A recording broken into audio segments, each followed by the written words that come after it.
Marco Rubio has defended the US operation capturing Venezuela's President Nicolas Maduro.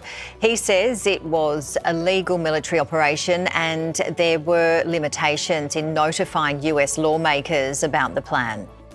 This was not an invasion. We didn't occupy a country. This was an arrest operation. This was a law enforcement operation. We can't notify them we're going to do it on a Tuesday or on a Wednesday, because at some points we didn't know we were going to be able to carry this out. We can pick and choose which ones we go after. We have court orders for each one. That will continue to be in place until the people who have control over the levers of power in that country make changes that are not just in the interest of the people of Venezuela, but are in the interest of the United States.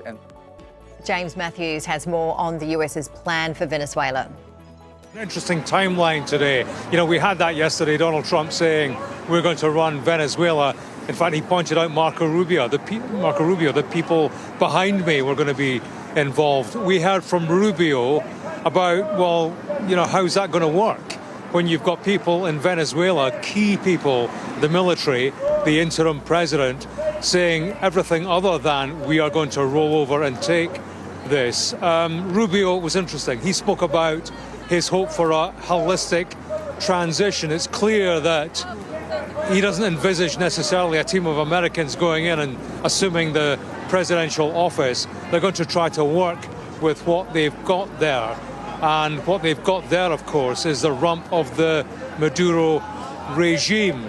We've heard from Delcy Rodriguez, the interim president. She's calling this American act an atrocity. Says she wants Maduro brought back. It was an act that breached international law. That's the interim president. The military, who will have a huge influence on what happens next in Venezuela and the degree to which Venezuela resists what the Americans are dictating to them. They show no signs of the compliance that Marco Rubio said that he was expecting, given what happened to Nicolas Maduro. So, you know, it's going to be a difficult conversation anyway, and it's certainly got off on the wrong foot. It sounds more difficult, perhaps, certainly, than the Americans are headlining it as, and they're trailing this as a judicious, peaceful transition. All the signs are out of Caracas that that's not the view of the Venezuelans, and clearly that will be key. So very difficult days ahead. And of course, many people, Venezuelans, people around the world, are looking far beyond Venezuela.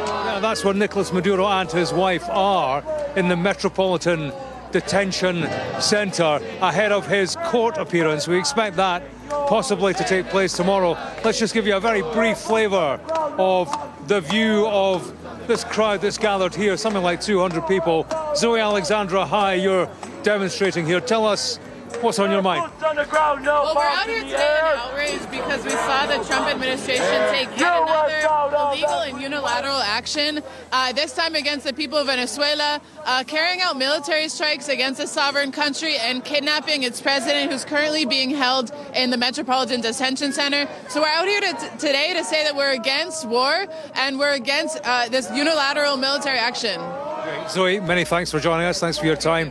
There you go. That's the scene outside the Metropolitan Detention Center in Brooklyn.